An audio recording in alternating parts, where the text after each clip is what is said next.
सिख गुरुओं ने बलिदान से की सनातन की रक्षा। गोरखपुर में कार्यक्रम में बोले मुख्यमंत्री योगी आदित्यनाथ। मुख्यमंत्री योगी आदित्यनाथ ने कहा कि इतिहास में वही जाति और कौम जीवित रहती है जो अपने पूर्वजों के शौर्य, पराक्रम और बलिदान को जीवन का हिस्सा बनाती है।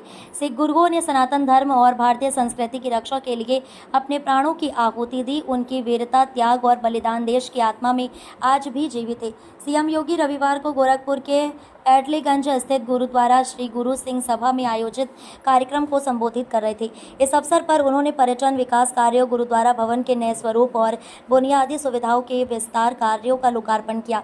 पवित्र गुरु ग्रंथ साहिब के 421वें प्रकाश पर्व पर आयोजित समागम में मुख्यमंत्री ने गुरुवाणी सुनी और संगत के बीच शामिल हुए।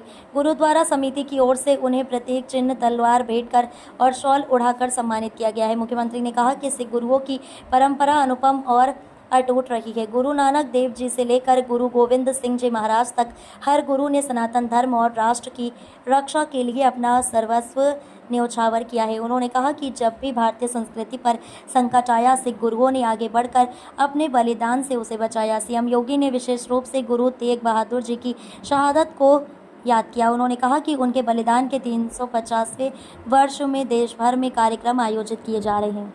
सांसद जी, बिहार में वोट अधिकार यात्रा रैली निकाली जा रही है, क्या कहेंगे वोट अधिकार यात्रा रैली को?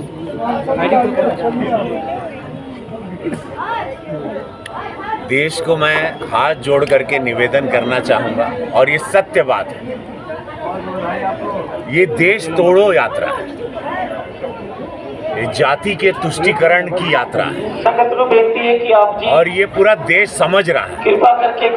इसीलिए देश इनको हर चुनाव हराता है। ये जो झूठ की राजनीति कर रहे हैं,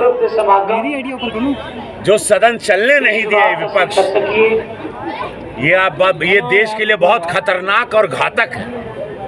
देश को समझना होगा, ये बहुत बड़ी विदेशी साजिशें हैं। हमारे दुश्मन देश इससे प्रसन्न हो रहे हैं। ये बहुत सारी ऐसी बातें हैं। मैं हाथ जोड़ करके निवेदन करता हूं, मैं बार बार कहता हूं, अगर किसी प्रकार की वोट चोरी होती तो भारतीय जनता पार्टी बहुमत की सरकार बनाती। हम लोग 300 साढ़े 300 सीट ले लेते। अरे तो ये बात, ये झूठे आरोप के साथ राजनीति करना, यशस्वी प्रधानमंत्री मोदी जी पे कोई दाग नहीं लगा है तो कैसे उनको हराएं? कैसे 2017 यूपी घातक करें, बिहार को घातक करें, बंगाल, लेकिन देश जानता है, युवा जानती, माता बहनें जानती हैं कि मोदी जी एक निस्वार्थ संत हैं और ऐसे निस्वार्थ संत पर आरोप लगाना और उनको अपशब्द बोलना, उसका खामियाजा ये विरोधी अगले चुनाव में इतनी बुरी तरह पाएंगे, आप मेरी बात याद रखिएगा। क्रिकेट स्टेडियम में